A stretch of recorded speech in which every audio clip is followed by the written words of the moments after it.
கர்த்தருடைய பரிசுத்த நாமத்திற்கு ஸ்தோத்திரம். இன்றைய நாளின் தியானத்திற்கென்று தெரிந்து கொள்ளப்பட்ட வேத வசனம் சங்கீதங்களின் புத்தகம் 139 சங்கீதம் 14 வசனம். சங்கீதம் 139 14. நான் பிரமிக்கத்தக்க அதிசயமாய் உண்டாக்கப்பட்டபடியால் உம்மை துதிப்பேன். உமது கிரியைகள் அதிசயமானவைகள், அது என் ஆத்துமாவுக்கு நன்றாய் தெரியும். ஆமென்.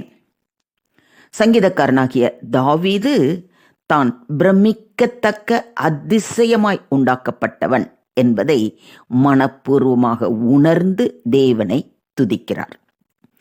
தேவனுடைய கிரியைகள் அதிசயமானவைகள் என்றும் சாட்சி பகருகிறார். நீங்கள் பிரமிக்கத்தக்க அதிசயமாய் உண்டாக்கப்பட்டவர்கள் என்பதை சிந்தித்து பார்த்ததுண்டா? அவருடைய கிரியைகள் அதிசயமானவைகள் என்பதை உணர்ந்து வியந்ததுண்டா? அப்படியே யோசிச்சு பாருங்களேன்.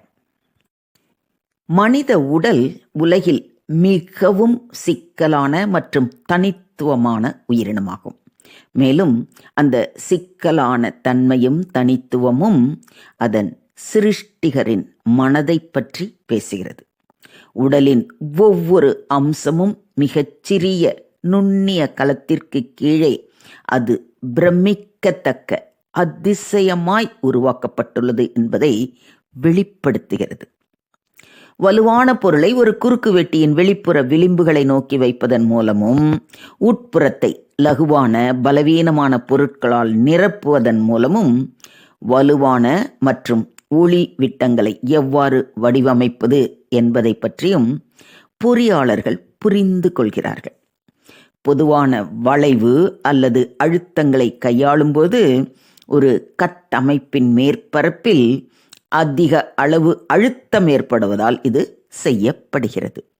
மனித எலும்பின் குறுக்கு வெட்டு வலுவான பொருள் வெளிப்புறத்தில் இருப்பதையும் உள்ளே பல்வேறு வகையான இரத்த அணுக்களுக்கான தொழிற்சாலையாக பயன்படுத்தப்படுவதையும் வெளிப்படுத்துகிறது.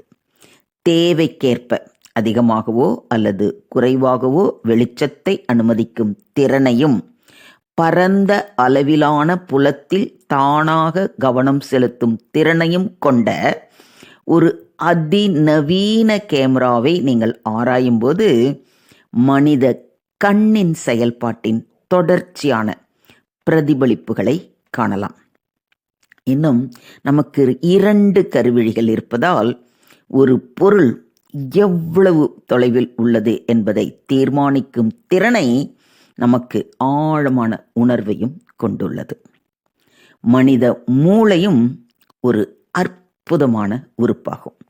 பிரமிக்கத்தக்க அதிசயமாய் உண்டாக்கப்பட்டதாகும். இதய துடிப்பு, இரத்த அழுத்தம் மற்றும் சுவாசம் போன்ற உடலின் பல தானியங்கி செயல்பாடுகளை கற்றுக்கொள்ளவும் நியாயப்படுத்தவும் கட்டுப்படுத்தவும் நடக்க, ஓட, நிற்க, உட்கார்ந்து கொள்ள, சமநிலையை பராமரிக்கவும் தேவையான திறனை இது கொண்டுள்ளது. கணினிகள் மனித மூளையை கணக்கிடும் சக்தியில் மிஞ்சும். ஆனால் பெரும்பாலான பகுத்தறிவு பணிகளை செய்யும்போது பழமையானவைகளாகி போய்விடுகின்றன. ஆம், மூளைக்கு சூழ்நிலைக்கு ஏற்ப அமைத்துக்கொள்ளும் ஒரு அற்புதமான திறன் உள்ளது. ஒரு சோதனையில் ஜனங்கள் தலைகீழாக தோன்றும் கண்ணாடிகளை அணிந்தபோது அவர்களின் மூளை உலகை வலது பக்கத்தில் மேலும் கீழுமாக இருப்பதை உணர அவர்களுக்கு வழங்கப்பட்ட தகவல்களை விரைவாக மறுபரிசீலனை செய்தது. மற்றவர்கள் நீண்ட காலமாக கண்களை மூடிக்கொண்டபோது மூளையின் பார்வை மையம் விரைவில் மற்ற செயல்பாடுகளுக்கு உகந்த நிலையில் பயன்படுத்த தொடங்கியது. மக்கள் ஒரு ரயில் பாதைக்கு அருகிலுள்ள ஒரு வீட்டிற்கு செல்லும்போது விரைவில் ரயில்களின் சத்தம் அவர்களின் மூளையால் வடிகட்டப்படுகிறது. மேலும் அவர்கள் சத்தம் குறித்த நனவான எண்ணத்தை இழக்கிறார்கள். சிறியதாக்குகின்ற செயல் வரும்போது மனித உடலும் பிரமிக்கத்தக்க அதிசயமாய் செய்யப்பட்ட நிலையை உணரும்படி செய்கிறது. உதாரணமாக, ஒரு முழு மனித உடலின் அகலெடுப்பிற்கு தேவையான தகவல்கள் மற்றும் ஒவ்வொரு விவரத்தையும் மனித உடலில் உள்ள பில்லியன் கணக்கான உயிரணுக்களில் கருவில் காணப்படும் இரட்டை ஹெலிக்ஸ், அதாவது DNA இழையில் சேமிக்கப்படுகிறது. கம்பிகள் மற்றும் ஆப்டிக்கல் கேபிள்களின் மனிதனின் விகாரமான கண்டுபிடிப்புகளுடன் ஒப்பிடுகையில் நமது நரம்பு மண்டலத்தால் பிரதிநிதித்துவப்படுத்தப்படும் தகவல் மற்றும் கட்டுப்பாட்டு முறை வியக்கத்தக்க வகையில் கச்சிதமானதாக இருக்கிறது. ஒவ்வொரு கலமும் ஒரு எளிய செல் முறை என்று அழைக்கப்படுகிறது. இது மனிதனால் இன்னும் முழுமையாக புரிந்து கொள்ளப்பட முடியாத ஒரு சிறிய தொழிற்சாலையாகும்.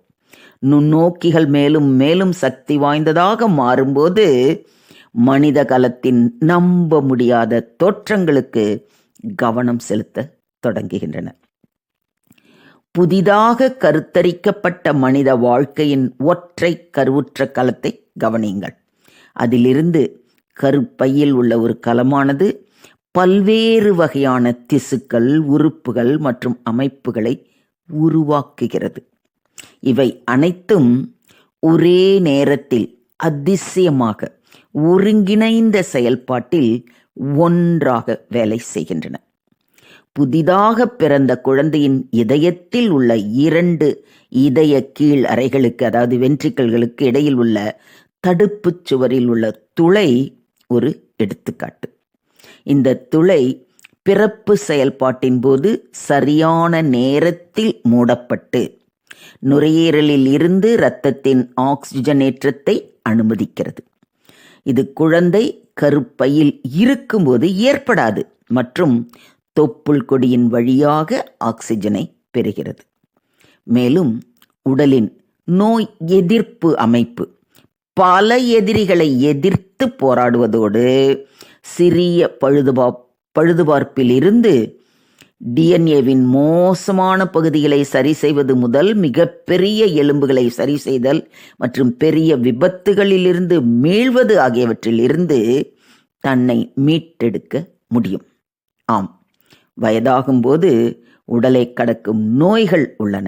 ஆனால் வாழ்நாளில் எத்தனை முறை நமது நோய் எதிர்ப்பு அமைப்புகள் சில மரணங்களிலிருந்து நம்மை காப்பாற்றியுள்ளன என்பது நமக்கு தெரியாது. மனித உடலின் செயல்பாடுகளும் நம்ப முடியாத ஆச்சரியமானவைகளாக இருக்கின்றன. பெரிய கனமான பொருள்களை கையாளும் திறனும் ஒரு நுட்பமான பொருளை உடைக்காமல் கவனமாக கையாளும் திறனும் மெய்யாகவே ஆச்சரியமாக இருக்கிறது. அம்புடன் ஒரு வில்லை மீண்டும் மீண்டும் தாக்கினால் விசைகளை பற்றி சிந்திக்காமல் கணினி விசை பலகையில் விரைவாக விலகி செல்லலாம். வலம் வரலாம், நடக்கலாம், ஓடலாம், சுற்றலாம், ஏறலாம், நீந்தலாம். ஏதோ ஒன்றை புரட்டலாம். மேலும் எளிய செயல்களை செய்யலாம். ஒரு ஒளி விளக்கை அவிழ்த்து விடுதல், பற்களை துலக்குதல், காலணிகளை தூக்குதல் போன்ற பணிகள் மீண்டும் சிந்திக்காமல் இயல்பாகவே அதன் கிரமத்தில் சீராக வருவதை காணலாம். உண்மையில் இவை எளிமையான விஷயங்கள். ஆனால் மனிதன் இது போன்ற பரந்த அளவிலான பணிகளையும் இயக்கங்களையும் செய்யக்கூடிய ஒரு ரோபோவை இன்னும் வடிவமைத்து திட்டமிடவில்லை. அதாவது ஆண்டவர் நம்மளை உருவாக்கியிருக்கிற விதத்தை அப்படி யோசித்து பார்த்தீங்கன்னா அப்படியே மலைச்சி போய் தான் நிற்க முடியும். இதை உணர்றீங்களா? செரிமான பாதை மற்றும் அதனுடன் தொடர்புடைய உறுப்புகளின் செயல்பாடு, இதயத்தின் நீண்ட ஆயுள், நரம்புகள் மற்றும் இரத்த நாளங்களின் உருவாக்கம் மற்றும் செயல்பாடு, சிறுநீரகங்கள் வழியாக இரத்தத்தை சுத்தப்படுத்துதல், உள் மற்றும் நடுத்தர காதுகளின் சிக்கலான தன்மை, சுவை உணர்வு மற்றும் வாசனை மற்றும் பல விஷயங்களை நாம் புரிந்து கொள்ளவில்லை. ஒவ்வொன்றும் ஒரு அற்புதம். மற்றும் அது போலவே நகலெடுக்கும் மனிதனின் திறனுக்கு அப்பாற்பட்டவை. உண்மையிலேயே நாம் பிரமிக்கத்தக்க அதிசயமாய் உருவாக்கப்பட்டுள்ளோம். சிருஷ்டிகரை அவருடைய குமாரனாகிய இயேசு கிறிஸ்துவின் மூலமாக அறிந்து கொள்வதற்கும், அவருடைய அறிவால் மட்டுமல்ல அவருடைய அன்பிலும் ஆச்சரியப்படுவதற்கும் நாம் எவ்வளவு நன்றி உள்ளவர்களாக இருக்கிறோம்.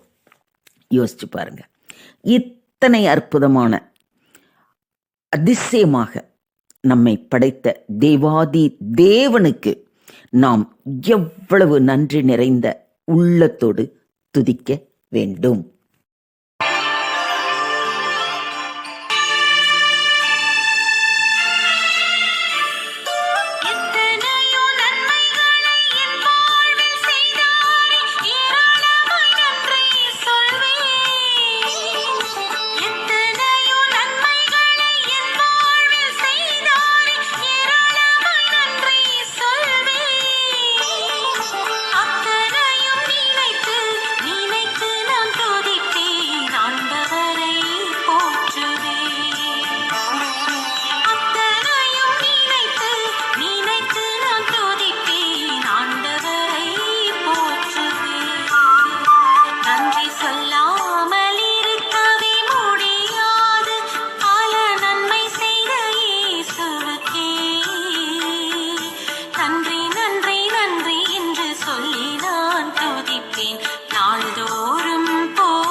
S lord, thank you lord, thank you so much Lord.